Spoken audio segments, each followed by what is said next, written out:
Mateo, 13 kabanata. Noon ding araw na iyon, si Jesus ay lumabas ng bahay at naupo sa tabi ng lawa. Dahil sa dami ng taong lumalapit sa kanya, sumakay siya sa isang bangka at doon naupo. Tumayo naman sa dalampasigan ang mga tao. At sila'y tinuruan niya ng maraming bagay sa pamamagitan ng mga talinghaga. Ganito ang sinabi niya. May isang magsasakang lumabas upang maghasik. Sa kanyang paghahasik ay may mga binhing nalaglag sa tabi ng daan.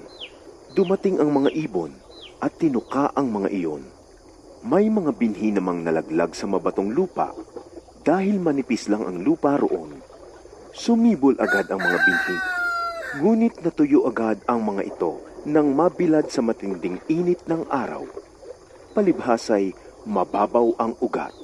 May mga binhi namang nalaglag sa may matitinik na halaman. Lumago ang mga halamang matitinik at sinakal na mga ito ang mga binhing tumubo doon. Ngunit ang mga binhing nahasik sa matabang lupa ay namunga. May tig-100, may tig-60, at may tig-30. Makinig ang may pandinig. Lumapit ang mga alagad at tinanong si Jesus. Bakit po kayo gumagamit ng talinghaga sa kanila? Sumagot siya. Ipinagkaloob sa inyo ang karapatang maunawaan ang hiwaga tungkol sa kaharian ng langit. Ngunit hindi ito ipinagkaloob sa kanila, sapagkat ang mayroon ay bibigyan pa, at lalong magkakaroon. Ngunit ang wala, kahit ang kakaunting nasa kanya, ay kukunin pa. Nagsasalita ako sa kanila sa pamamagitan ng talinghaga, sapagkat tumitingin sila ngunit hindi nakakakita, at nakikinig ngunit hindi naman nakakarinig ni nakakaunawa man. Natutupad nga sa kanila ang propesiya ni Isaias na nagsasabi, makinig man kayo ng makinig, hindi kayo makakaunawa kailanman, at tumingin man kayo ng tumingin, hindi kayo makakakita kailanman. Sapagkat naging mapurol na ang isip ng mga taong ito. Mahirap makarinig ang kanilang mga tainga, at ipinikit nila ang kanilang mga mata. Kung hindi gayon, sana'y nakakita ang kanilang mga mata, nakarinig ang kanilang mga tainga, nakaunawa ang kanilang mga isip, at nagbalik loob sila sa akin, at pinagaling ko sila. Subalit pinagpala kayo, sapagkat nakakakita ang inyong mga mata, at nakakarinig ang inyong mga tainga. Tandaan ninyo, maraming propeta at matutuwid na tao ang naghangad na makita ang inyong nasasaksihan at marinig ang inyong napapakinggan, subalit hindi nila ito nakita ni narinig. Makinig kayo at unawain ang kahulugan ng talinghaga tungkol sa manghahasik. Kapag ang isang tao ay nakikinig ng mensahe tungkol sa paghahari ng Diyos, ngunit hindi naman niya iyon inuunawa, siya ay katulad ng binhing nalaglag sa daan. Dumarating ang masama, at agad inaalis sa kanyang isip ang mensaheng kanyang napakinggan. Ang katulad naman ng binhing nalaglag sa mabatong lupa ay ang taong nakikinig ng mensahe na kaagad at masayang tumatanggap nito. Ngunit hindi tumitimo ang mensahe sa kanyang puso. Sandali lamang itong nananatili, at pagdating ng mga kapighatian at pagsubok dahil sa mensahe, agad siyang tumatalikod sa kanyang pananampalataya.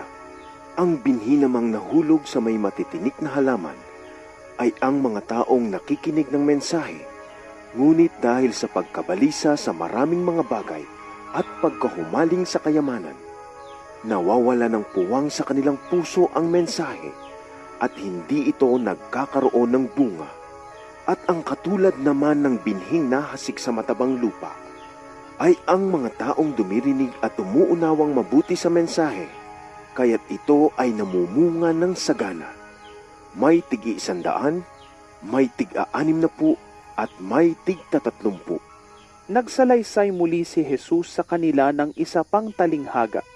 Sinabi niya, ang kaharian ng langit ay katulad ng isang taong naghasik ng mabuting binhi sa kanyang bukid. Isang gabi, Habang natutulog ang mga tao, dumating ang kanyang kaaway, naghasik ng mapanirang damo sa triguhan at saka umalis. Nang tumubo at magbunga ang trigo, lumitaw din ang mapanirang damo. Kaya't pumunta ang mga utusan sa may-ari ng bukid at nagtanong, "Hindi po ba mabuting binhi lamang ang inihasik ninyo sa inyong bukid? Bakit po may damo ngayon?" Sumagot siya, "Isang kaaway ang may kagagawan nito." Tinanong siya ng mga utusan, "Bubunutin po ba namin ang mga damo?" "Huwag, baka mabunot pati ang mga trigo." Sagot niya, "Hayaan na lamang ninyong lumago kapwa ang damo at ang trigo, hanggang sa anihan. Sa pag-aani, sasabihin ko sa mga tagapag-ani, ipunin muna ninyo ang mga damo at inyong pagbigkis-bigkisin at saka sunugin. Pagkatapos, ipunin naman ninyo ang trigo sa aking kamalig." Sa pagpapatuloy, isa pang talinghaga ang isinalaysay ni Jesus sa kanila. Ang kaharian ng langit ay katulad ng isang buto ng mustasa na itinanim ng isang tao sa kanyang bukid. Ang buto ng mustasa ang pinakamaliit sa lahat ng binhi. Ngunit pagtubo nito, ito'y nagiging mas malaki kaysa alinmang halaman at nagiging punong kahoy, kaya't nakakapagpugad ang mga ibon sa mga sanga nito. Nagsalaysay pa si Jesus ng ibang talinghaga.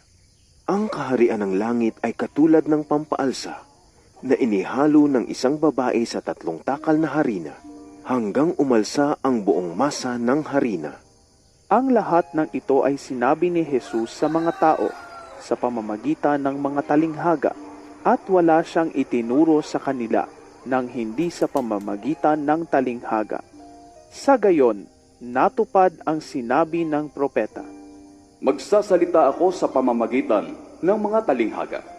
Ihahayag ko ang mga bagay na inilihim mula pa ng likhain ang daigdig. Pagkatapos, iniwan ni Jesus ang mga tao at pumasok siya sa bahay.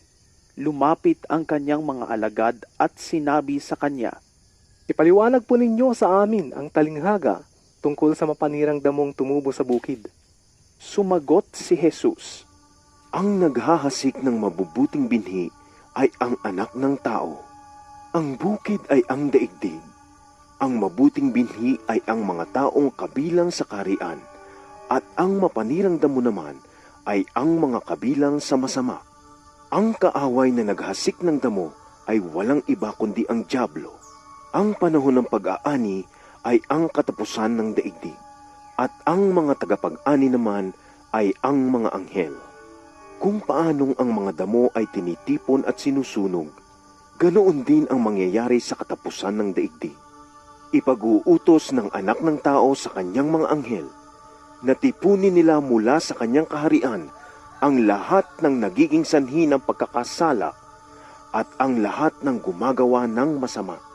Ihahagis nila ang mga ito sa lumalagablab na pugon, at doon ay mananangi sila at magngangalit ang kanilang mga ngipin.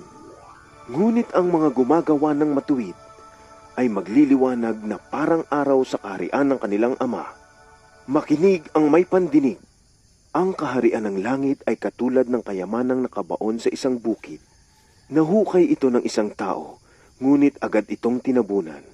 Tuwang-tuwa siyang umalis at ibinenta ang lahat ng kanyang ari-arian upang bilhin ang bukid na iyon.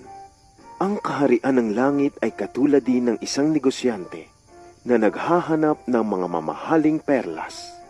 Nang makakita siya ng isang perlas na napakahalaga, umuwi siya at ipinagbili ang lahat ng kanyang ari-arian at binili ang perlas na iyon.